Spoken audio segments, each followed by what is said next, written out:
Would you go ahead and start the recording? Please, ma'am.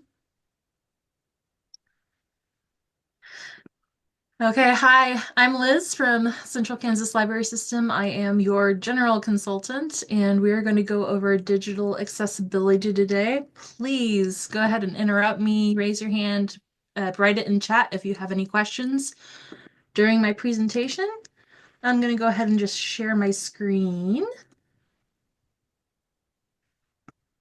and present. So, here's our beautiful opening page for digital accessibility. These are kind of the topics that we're going to go over. We're going to go over digital access, barriers, what accessibility statements are, the four principles of access, and how you can help your communities. Okay, so what does digital access mean to you? And I want people just to blurt it out. So you can say it in chat or unmute yourself. Or do you not have any idea what it is?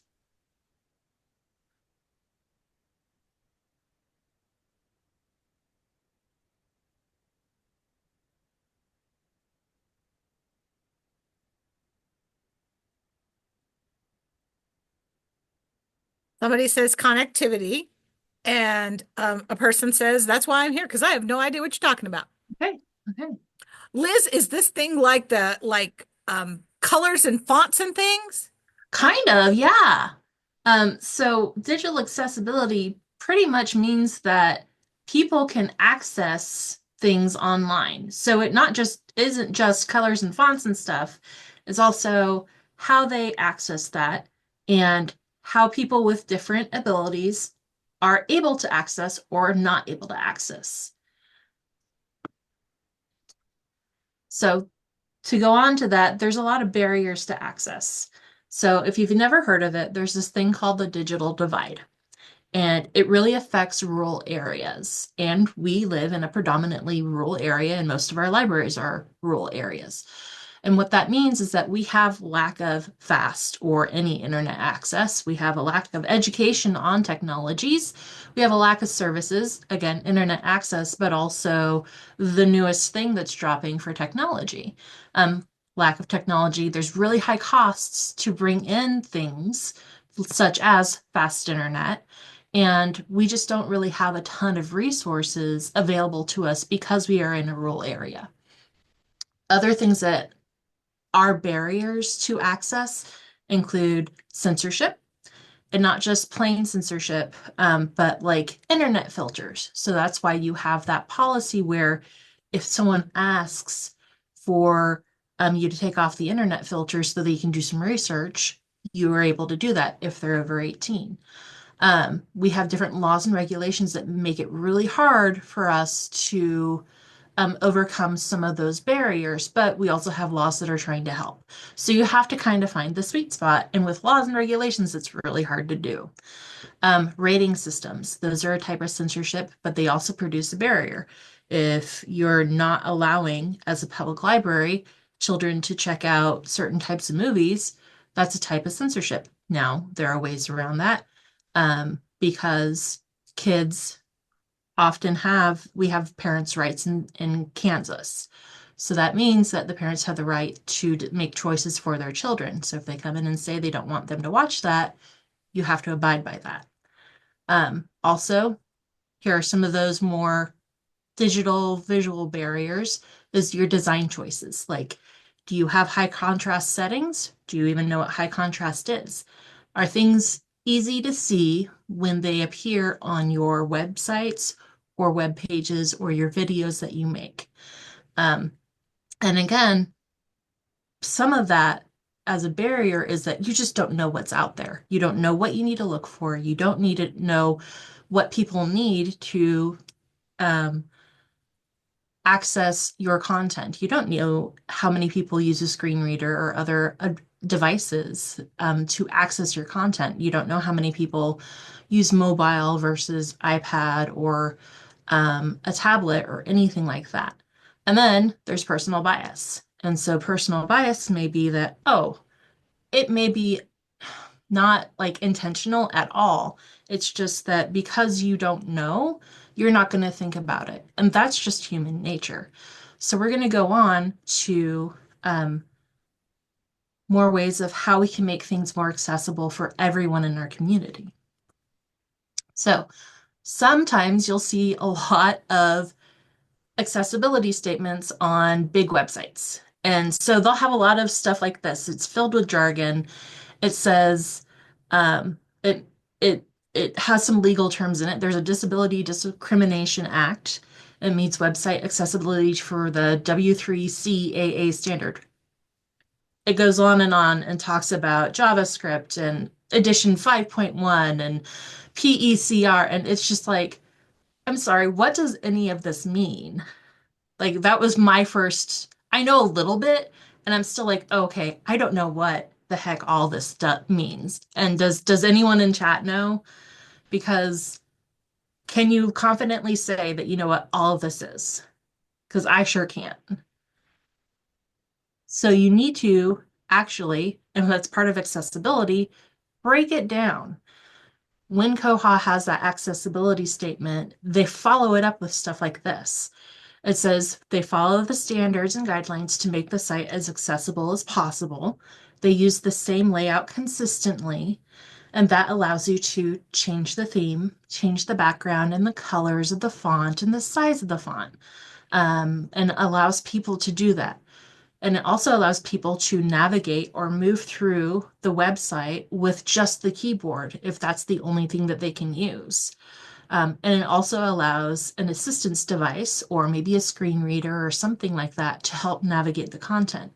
Because if you have a lot of individuals with low vision, then they may be using a screen reader or a narrator that you have on Windows to read the contents for them.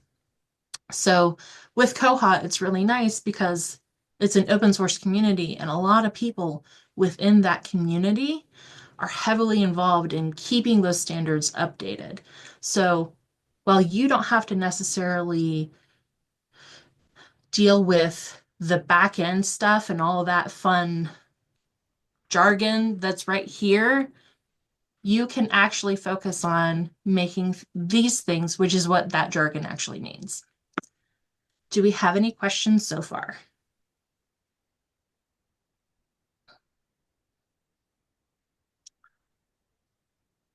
Okay, we have a question. It says, I have heard that there has been changes made recently to the Accessibility Act with regards to websites, with how things are presented, image descriptions, etc. Do you know how this will impact how libraries who have websites put up content and any issue, legal or otherwise, could occur? So, um, yes and no. I have for you resources here that can help check your website for accessibility. Now, those resources also get updated as the laws get updated, some not so much. So you're going to have, and you can use those tools to check your website and see if they fall within those accessibility guidelines. Now, we also have not just Koha, but Aspen Discovery. Aspen Discovery is that layer where it's your online patron catalog. So it's the patron side. If you haven't seen it yet, give us a call. We can show you it, and I might be able to do that at the end of this presentation a little bit if I have time. You can actually set that as your website. And that also has accessibility standards that it meets because it is something that's paid for and it's something that they keep up with. So I will definitely show you some of those resources later on. Did that help answer your question, Amy?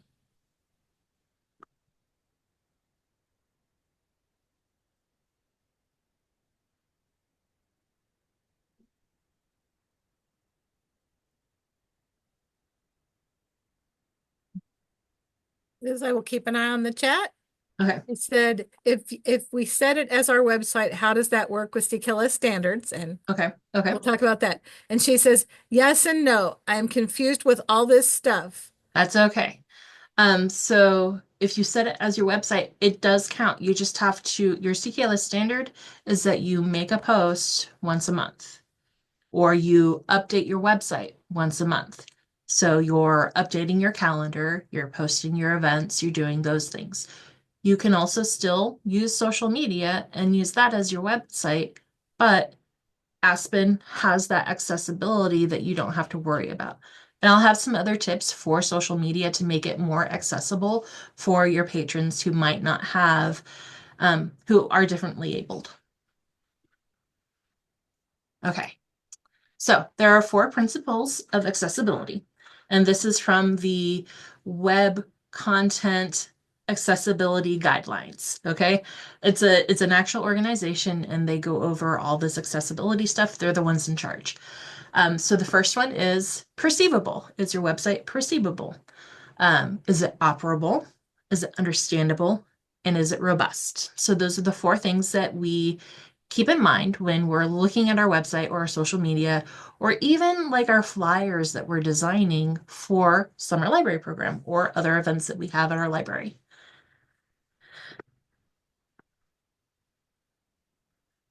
And then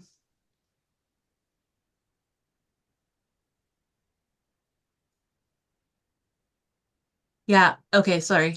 I got distracted. So Amy said, so if we have that, like Aspen, and use special social media also, it will work. It's hard to keep up with multiple platforms being a one-person library. That's true. But what's awesome is, and I'm going to go into this just a little bit, is that when you use Library Aware to make your flyers, it has a lot of this accessibility in it as well. So you can post that flyer to Facebook from Library Aware and then download it and put that on Aspen as well. Um, we're looking into making a how to do that later on, but that is a good question of how to do that when you're a one person library. So it's like a one-stop shop with making it through Library Aware, posting it through there, and then also being able to post it or take downloading it and then posting it to Aspen. Okay, so perceivable. What this means is that people have to be able to know what's on your website. They have to be able to either hear it or see it or um, feel it if they have a braille reader. So it just means that no matter what senses they may be missing, they should be able to understand what is on your website. So some of the easy ways you can do that is the contrasting colors. So we have blue on white in the background. We're avoiding clutter, so we don't have these things right up in our words. They're not covering things. And we're keeping the same kind of theme and format throughout. You'll notice that up here, I have the all the titles have this bubble around them. And the titles are more towards up the top left of the screen. So operable is the next principle. So does this website really work for everyone, especially for those people who have to use a device to assist them to view it or read it? So you have to think about what kind of formats are in your content. Are you using just PDFs? If you're using PDFs, can they be read by a screen reader? That's actually one of the downfalls of using a PDF. It's nice that it can freeze everything in one spot and it can be shared easily. However, not all screen readers are able to read them. So you might have to have a link to the document so that the screen reader can read it instead of having just the PDF. You could probably have both. You could have the PDF and then a link to the document. Think about your fonts. If you noticed, I have this kind of wonky font that has a very heavy, it kind of gets thin up top and thick at the bottom of the letters. This is actually an accessible font called Open Dyslexic. This is supposed to be it's supposed to make reading easier for people with dyslexia because it kind of weighs the letters down and helps them from floating when they're reading. Um, some of the other things that you can do to make your website or content operable is to make sure that your links work. It's hard if you have a ton of links like we do, and we're working on that. but just go through occasionally and make sure that your links are still working. They're not out of date anymore. Like the state library just redid their entire website, so all of their links broke, and a lot of libraries and regional systems across Kansas use those links for references. And like we use the Kansas statute or Kansas Revisor Statutes website, they changed from a .org to a .gov site. So now all of those links that we have broken. So now we have to go through and fix them. So those are just some of the things that you need to check. Go through and see if you can use your search feature, see if your links work, see if you have any buttons that are not working well, or if you have a flyer that's digital and you have a link in there, make sure that that link still works. Okay. Now, how do you make it understandable? A lot of this boils down to that is that you have a large user base of different ages. So keep it simple. Keep your sentences short and simple, about a fourth grade, sixth grade reading level.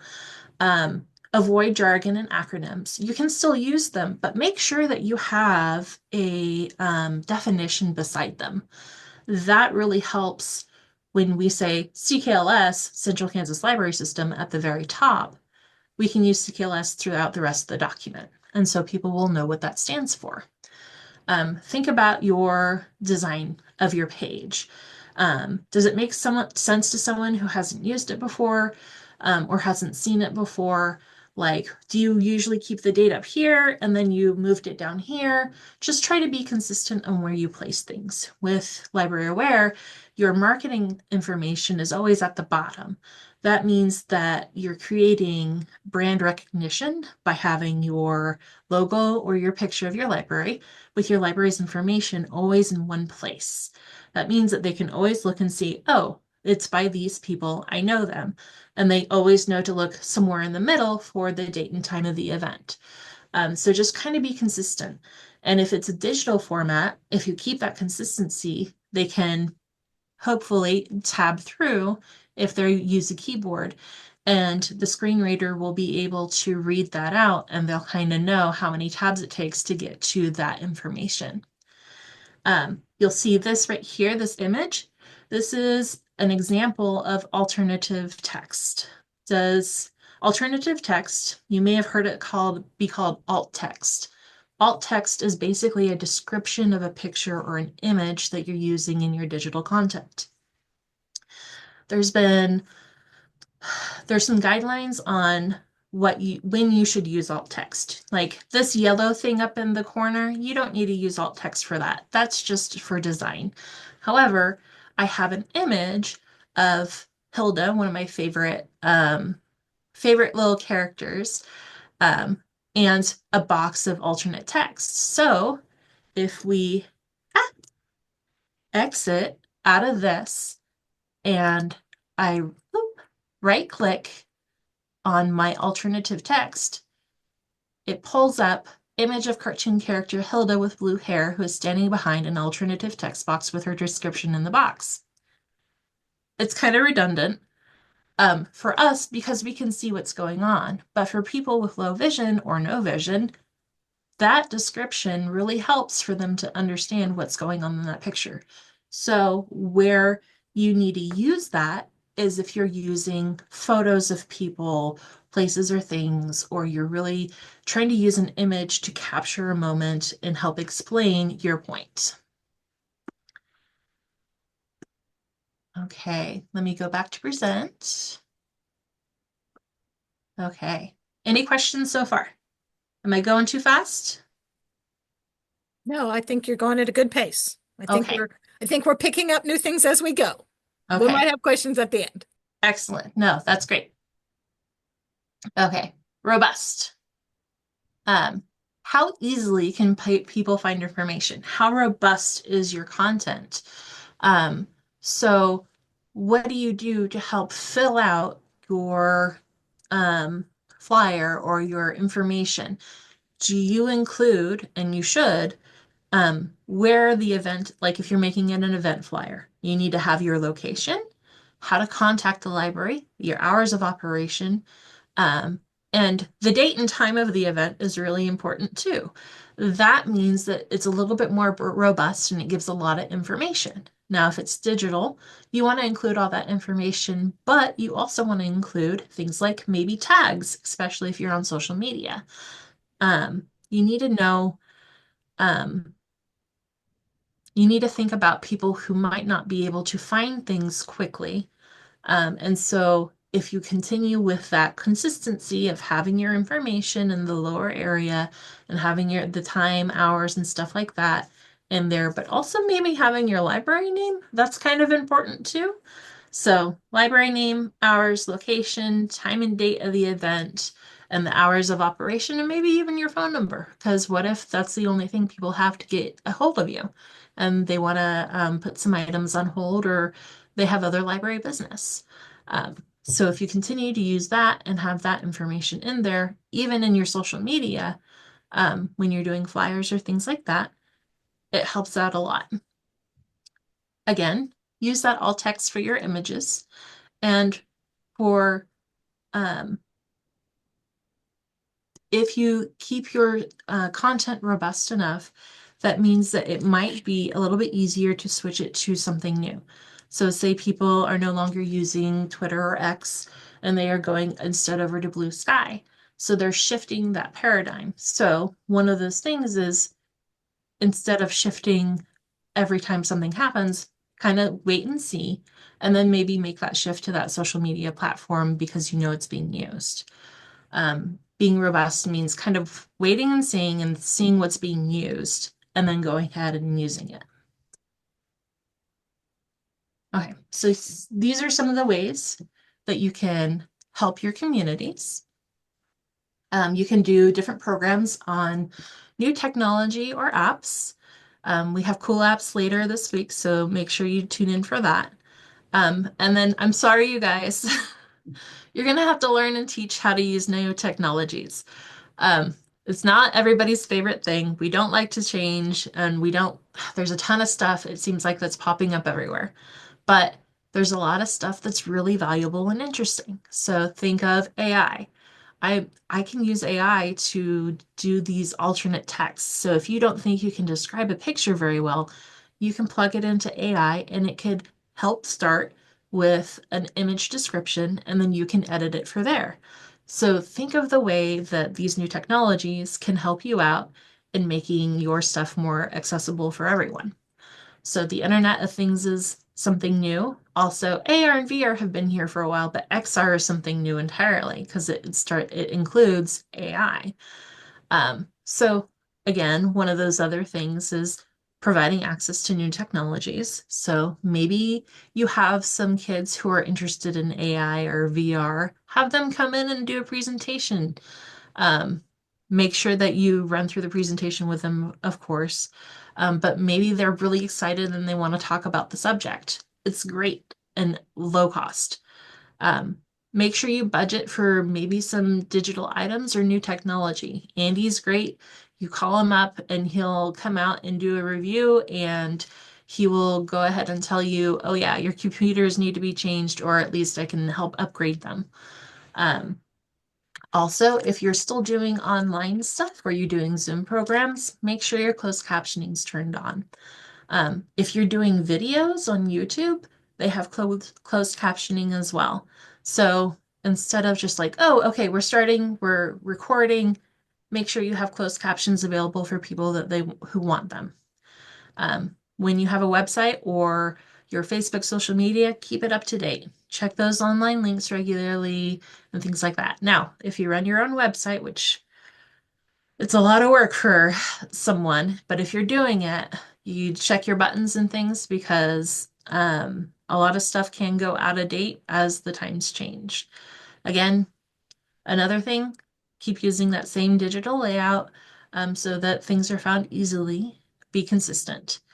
And reach out to people in your communities. If you know someone who uses a screen reader, ask them, say, hey, can you navigate our page really well? Um, Go on to your page with your phone, see how well it works. Because sometimes the layout, you have to click a button to enable a mobile view. And so if you don't click that button, it won't resize things. those are some of the new updates that have come out with the accessibility. XR is kind of a blend of, sorry, I just got distracted by a question in chat. Gail asks, what is XR? XR is kind of like VR and AI together. I haven't done a ton of research in it. I just know it's new and people are starting to talk about it. But I can do more in depth later and send that out to the group. But yes, any other questions at this point? I got distracted.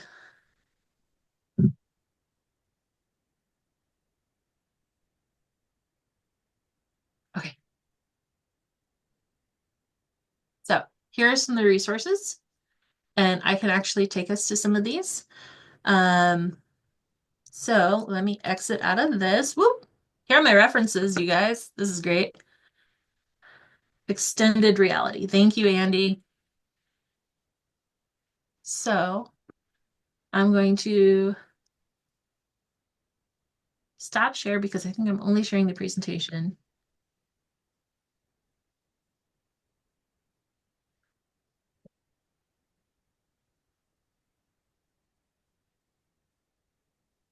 And then share my Google screen. There we go. Okay, so what you can do is you can upload this is an image accessibility creator. So this helps with the um, alternative text. But if you look over here, has a question generator, rubric generator, learning objective creator, voiceover generator. So there's a lot of different stuff. Some of these, and you can find these, you can Google these. You just Google alternate text generators and it'll come up with a lot of different sites. I went with Arizona State University, and this is a great way to learn and kind of play. So this uses OpenAI. It tells you a little bit about their platform. Um, and it says that data is not stored or retained or stored to improve their training models, which is really nice, especially if you have pictures of kids and patrons who might not necessarily want their images uploaded to an AI creator that harvests that data. Because I chose this because it doesn't do that. So it keeps some of that patron privacy. One of those things that you have to think about with all this new technology is what is being harvested for training and what isn't. Um, so a lot of doctors' offices are using AI note takers, but they fall under they're HIPAA compliant. So that means that all the personal data is scrubbed and they just are getting notes from the session of talking with you. Even though they're recording your voice, they're scrubbing it out of personal data and just taking down the facts. And like that, this is what that image breakdown is doing. So all you do is you drag and drop your file here, or you can browse your files and then create image details. So we can actually do that if I pull up my Finder and, oh, here, drag and drop. Okay, I'm just going to go ahead and create image details. And so it's analyzing the content. And here's a long description. So it's saying it gives you a description for long. Some alt text boxes have a character count cap. So for Canva, which is where I created the slideshow, it has a 250 character cap. However, some don't. So it has a long description here and then an alt text. And then from here, you can suggest or make edits. So you can copy and paste this into your alternative text box, or you can take this and say, maybe not, and then change a few things. Because again, AI is learning. It's not necessarily human great at seeing things just yet. It doesn't notice as many details as we do or filter out some of the things that we filter out regularly. Okay. Any questions about this?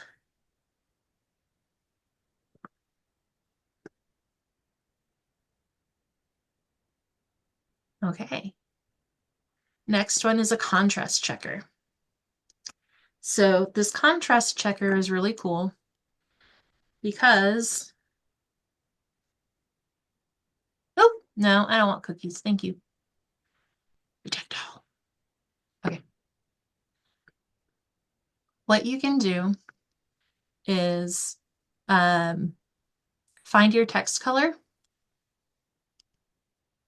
and see what are some of the best ways or best colors that help contrast. So it gives you your background color, which is this one, and then your text color, and it can tell you, oh, I like this shade and this shade. And if you have the hex number um, or an eyedropper, you can take it to anywhere. Say, I want to take this black, and then I want to take, and you can use it for other things. See this ad, I want to do this blue. It's going to tell you the quality of your contrast. So you want a background and text that complement each other or contrast each other really well. So instead, so if you have something up in a different screen, you can really quickly see if the contrast is good or not. And that works really well because a lot of our population is some form of colorblind. Like up to a third of our men, I believe. Don't quote me on that, but like there's a lot of color blindness. And color blindness is not just one spectrum. There's like multiple different spectrums of being colorblind. And so this is a way to help manage that. Patty, would you please tell your story about the computer screens? Because that's really pertinent to this. Okay, let's take a trip back to the 1990s when Patty was 23 and dumb, and we were using a DOS-based um, library system, catalog system. And so it was open at individual computers, but they were talking to each other, but not the way Koha talks to each other now. And so I received a color monitor on my desktop, and I was like, ooh, I can change things. And my coworker received one at her desktop at the circulation desk, and it was coming up on Mother's Day, and we thought it would be fun to change the colors of the type in the background. One was like the background was pink, and the titles were royal blue, and we changed them for summer. But Halloween has two predominant colors. It has black and it has orange. And when you accidentally put black type on an already black screen, you can't see anything. And we could not, there was no mouse to highlight to be able to see like we can now. So I luckily had it open on my computer and went over and changed everything back because we would have had to call the Andy of the day, and they would have been about 80 miles down the road and really not happy with us because there was no way to function. So Thanksgiving, we went to orange and brown, which was a terrible combination to be able to read the text. But what was really worse was because we did not take color blindness into mind, was we put green text on a red screen, which are two colorblind no-nos. So sometimes you got to try it out, and you have to have somebody else look at it, because if they don't see the same way you do, you can really you can, and remember, what you see on the screen does not necessarily match what's going to come out on print either, Mm-hmm. because Gail can attest to the fact that I bought a really expensive sign for CKLS that I thought was blue and it turned out purple, and that was not CKLS color. So you also have to print things out to be able to see what your user might have to look at them as. And that will also vary from printer to printer and monitor to monitor. And yeah, because like I have my monitors set when I have a headache, I set them way down to like really low warm tones. Um, but when I have my light on, it's really cool. And so that really messes up the colors. And so if you're like, oh, I'll pick this color with that warm tone, it's going to be nothing what you thought it was. So yes. Thank you, When Patty. Sorry for putting you on the spot, but it just popped into my mind. And I'm like, oh no, that'd be perfect. when you see me, Diane's light is on at her desk, but I'm sitting in the dark on my side of the room because I become a blurred out image. Because you can see Gail, sometimes her hair disappears. Mine does. And what you see on your screen is completely different because I've seen pictures of me on other people's screens and I'm like, this is no wonder. This is a, there's a lot of issues with the way that we view things. It also matters the quality of your monitor.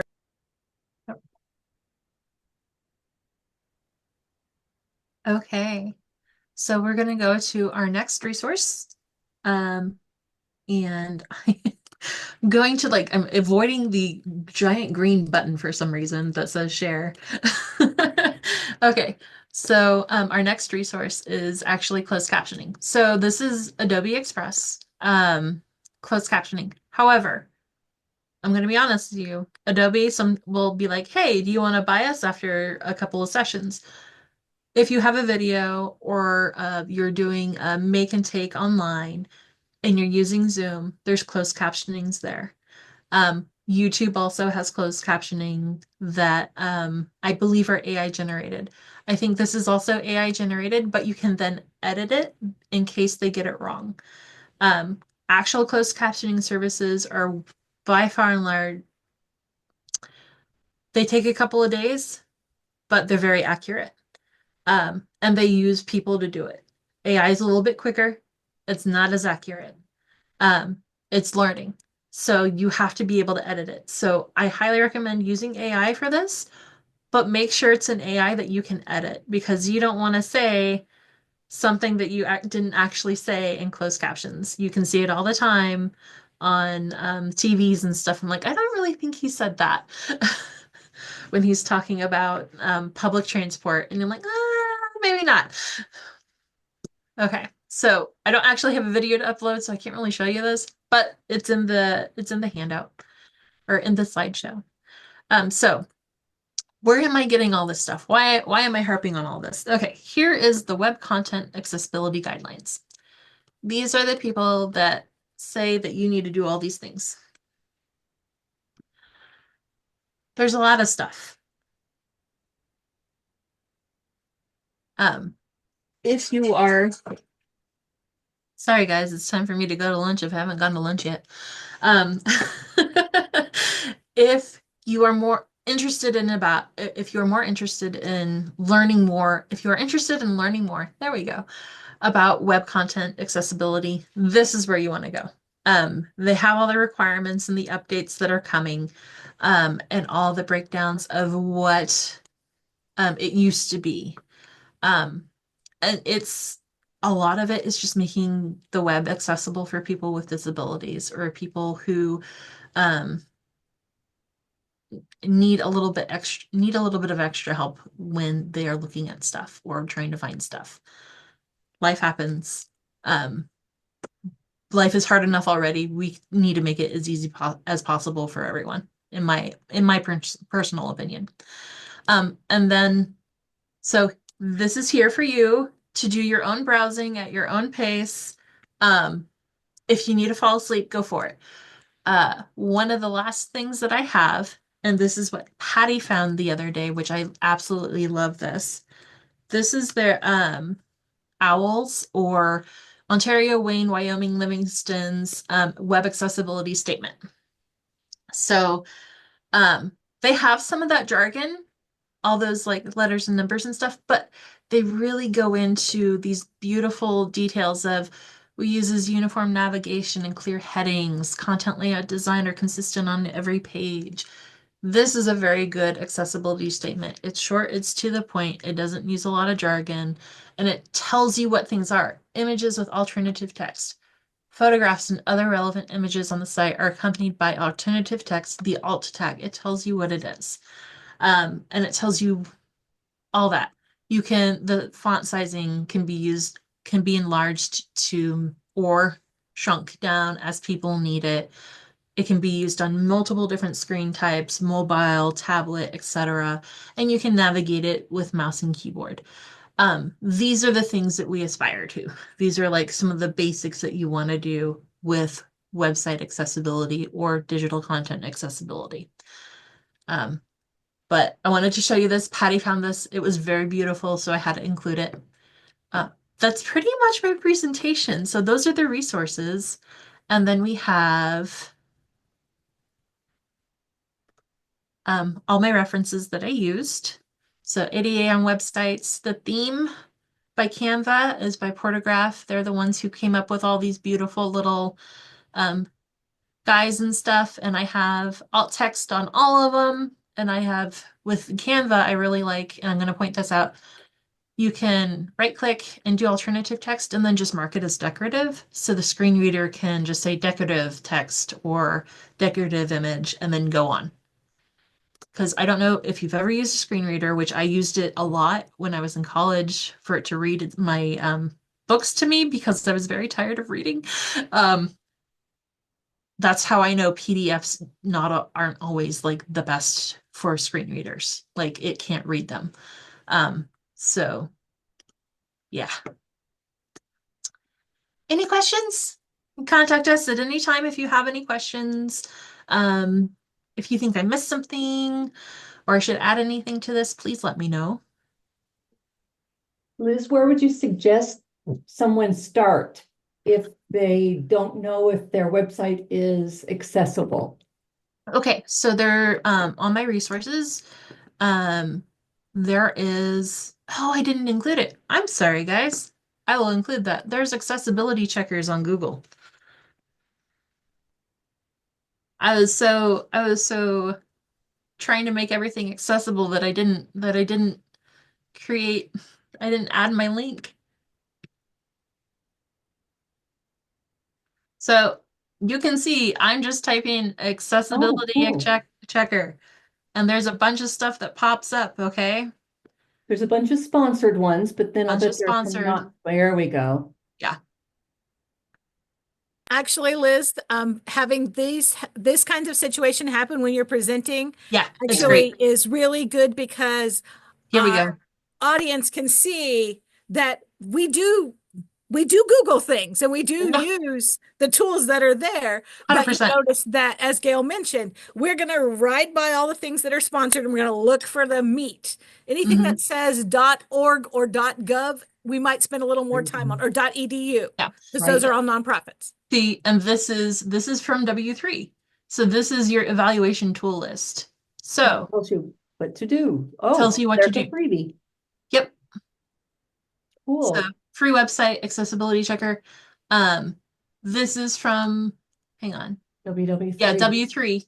So it's on that website. It's not necessarily They just where let I you was know, earlier, like, yeah. but it is here. I'm actually gonna go ahead and just add this to this presentation, and it will be Oh, I'll have a link to this presentation with all the references and resources with the video on so YouTube. we don't have to sit down with a checklist. Mhm. What's up, love? We can put our URL in it and it'll run it. Yep. It'll say you're doing great or you're a hot mess. There we go. Okay. Thank you for joining me, you guys. Let's stop sharing. Do we have any questions? I feel like I went a little fast. Amy, your first clue is that govern1 is a .com and there are ads on Hmm. here.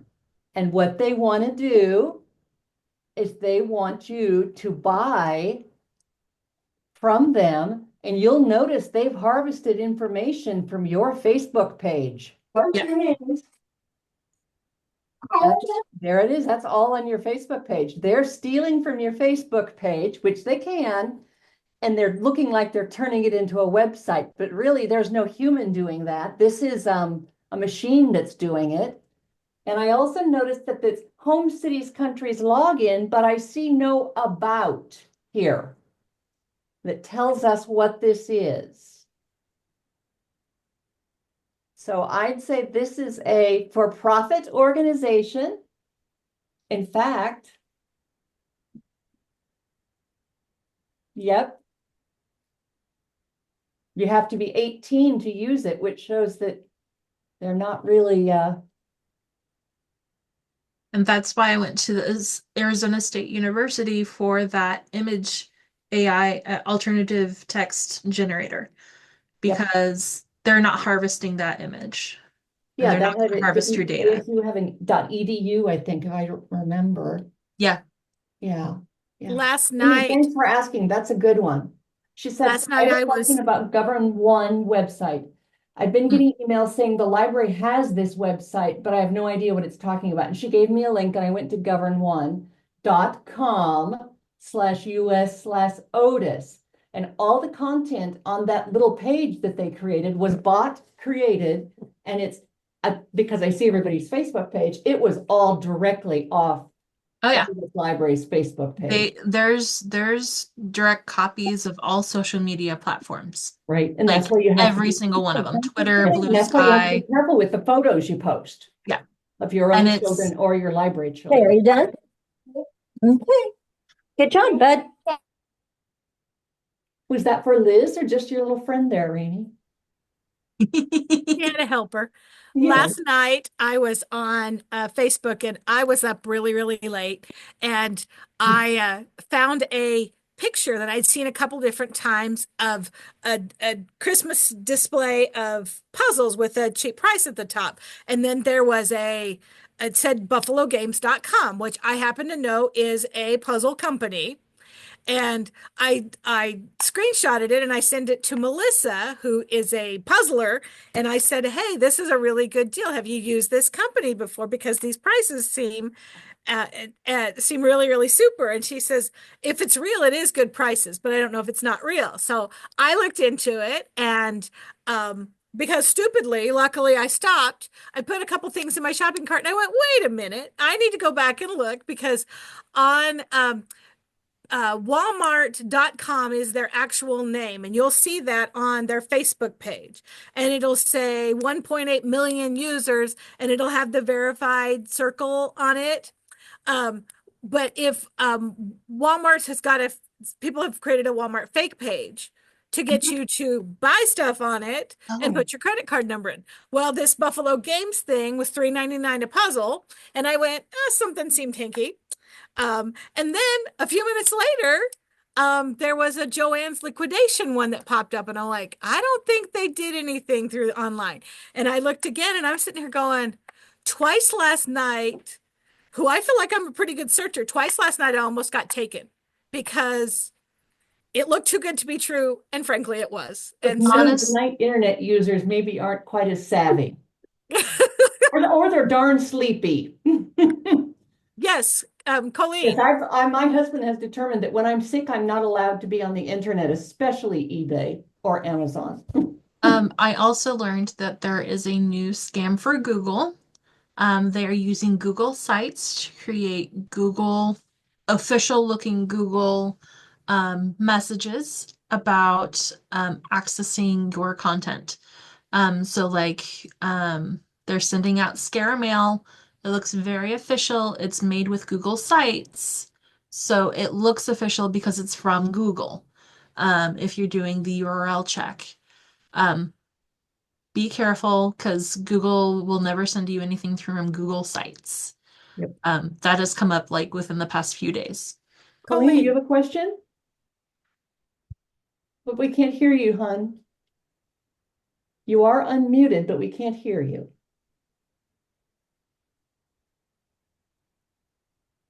can you call Melanie and tell her to ask us?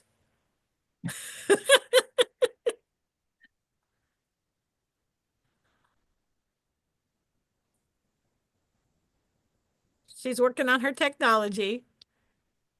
Um, it often happens. Um,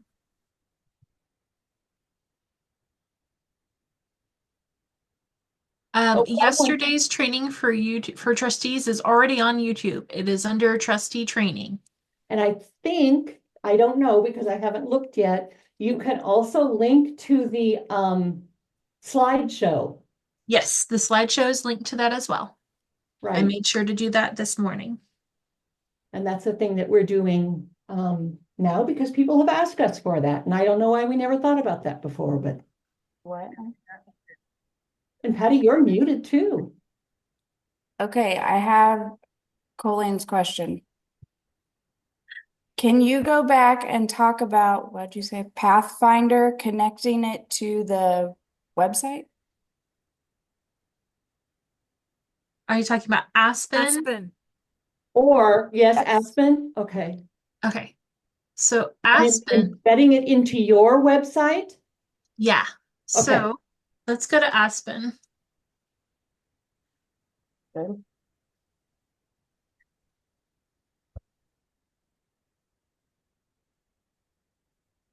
And I will share my screen again because you can't Thank see you, what I'm Linda. doing. Okay. Ta-da! Share screen. You guys can see that, yeah? Yes. Okay, excellent. So we're going to go to this nifty little black ribbon up here with patron catalog. And we are now on the Aspen Discovery layer. You can this if this is set up at your patron computers, this is their OPAC. This is their online card catalog. And so you can choose your library, or you can just start typing and start searching. We're going to go to CKLS.org. If you look, we have these new fiction books. Oh, do we know of one that has the actual carousel of images? Or is it just this? I think you can make a list, and please correct me if I'm wrong.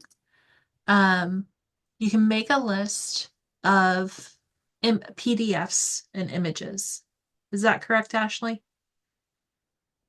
Yes. Okay. So you can make a list of PDFs or images, and then you can upload them here. I am not sure how to do that at this time because it's been a while since I played with Aspen. I may have helped set this up during the pandemic, but again, that was or during the shutdown, that was 5 years ago.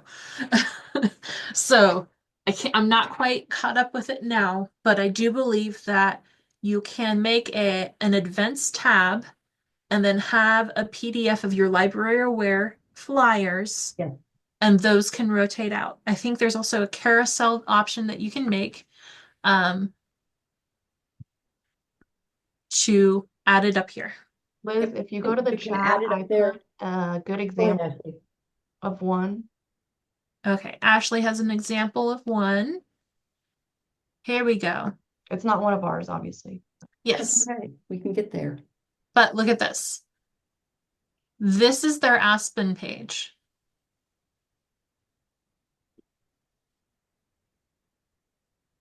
So they can browse. This is where they're at. Let's click on events, Liz. If you go to events, they have all this wonderful stuff. And they have it color coded. That's cool. Yeah. Oh, this is so cool. Now I'm jealous. Oh, I like this a lot, you guys. Yeah, they're big. So they have all their events and everything. This could be your website if Yes. you have the time, obviously. Scooch back a little bit. Me, You, Liz. Scooch back, please. Please. back. So if you look at this, you see that everything you need to know about the library is right here. Plus, they can search your catalog at the same time. And it really drives your patrons not only to your catalog to look for things, but also they can see your events. Yes. How? So cool. Yeah. Right. It is Amy- so cool. Amy, it is your online catalog. It Aspen is the online catalog. and I think that you see how they've got the sign up for the monthly newsletter. You can also set a static box up there And that's where you could link to board minutes and policies or stuff like that. But this, now go back to CKLS and show them, let's pick Otis. She's right here. Let's pick Otis. Okay. To catalog home and then maybe pick Oh, there we are. Yeah. And Otis.catalog.ckls.org. So all I gotta do is change this. Okay, here Okay. I notice. see, this is not set up. This is not customized. This is what automatically is pulling in. And that's what most of your websites will be. It'll be, new books that are coming in. And then you'll notice that because they've got audio and fiction, they're also just not pulling from print. They're pulling from Libby as well. So right now we're on rotating collection. This rotating collection is actually what is in your library at this moment. Once you check that in, that actually updates. Yes. And then these are the new nonfiction books. Right. So click on Story of a Murder because I'm curious because I don't think Otis buys this much nonfiction this often. Right. Oh, one of them is a rotating book and one of them is checked out. Awesome. And So then, my question is, yes, can you yes. hear me? You can hear me. Ha! Yay. My question is, how do we learn how to do this? My website is down most of the time. I don't do anything with it anymore. Right. And CKLS pays for Pathfinder to stay up nearly all the time, Yeah. right? So I would do away with my webpage. I want this, Exactly. but I want to know That's how to my make goal it for all of you. Aspen is so robust, to use Liz's word, that it can do all the things that we really need it to do. And to plug into, Ashley is going to be your contact. Now, don't bombard her because she's also learning it too. Remember, she just came on board in December or January, Ashley. It was kind of December. January, really, but December. Yeah. Right. So she's got to learn it too. Luckily, the person who helps people learn this is Michael Adamic. So we have an in. And he still lives in Great Bend. So we could. Are there any tutorials to watch about it? Not Yes. yet, or there might be, but I don't know. I think Aspen has some, but I'm not sure where they're at. I'd have to And I'm dig not deep in sure my how email. you get access to do this. We're gonna do, Ashley's gonna do a webinar and some 5-minute Fridays on Aspen and Library Aware and how they can work together. And then we're gonna probably hold an in-person workshop and have you all bring your devices or your laptops or things like that because it would really help. See how Formoso changed theirs? Yep. They have their Isn't that logo cool? and they made the theme, the I colors. love that logo.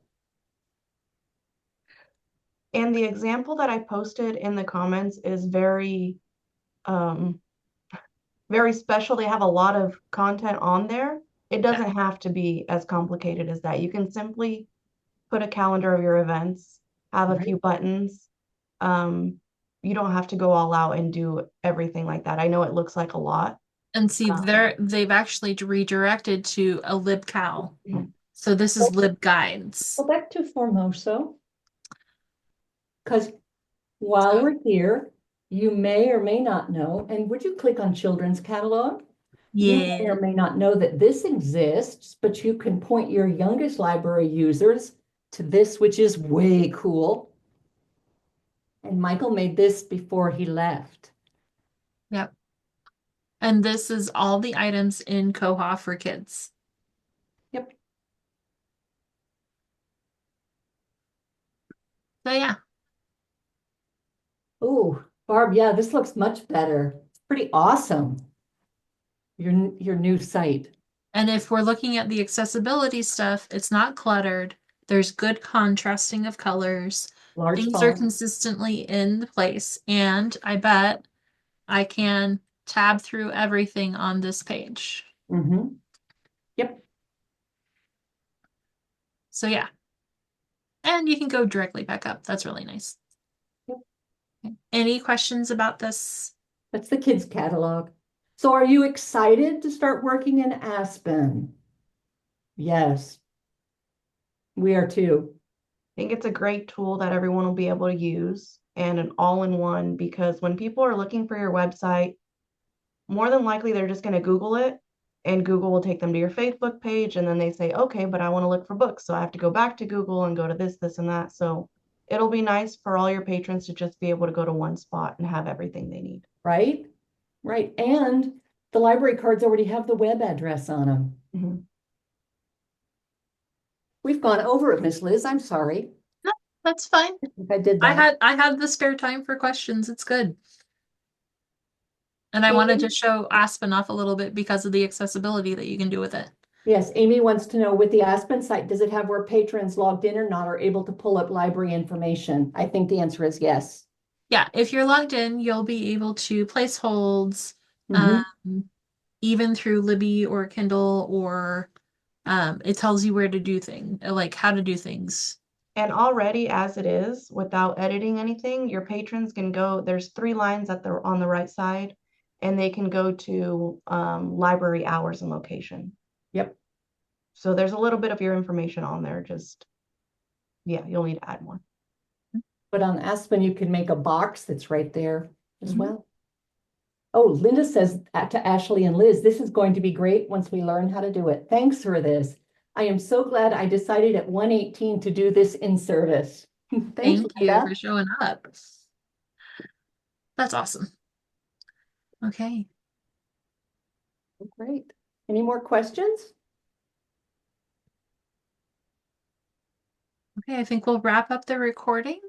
We'll stay on for a couple more minutes in case there's anything else that comes up. Amy?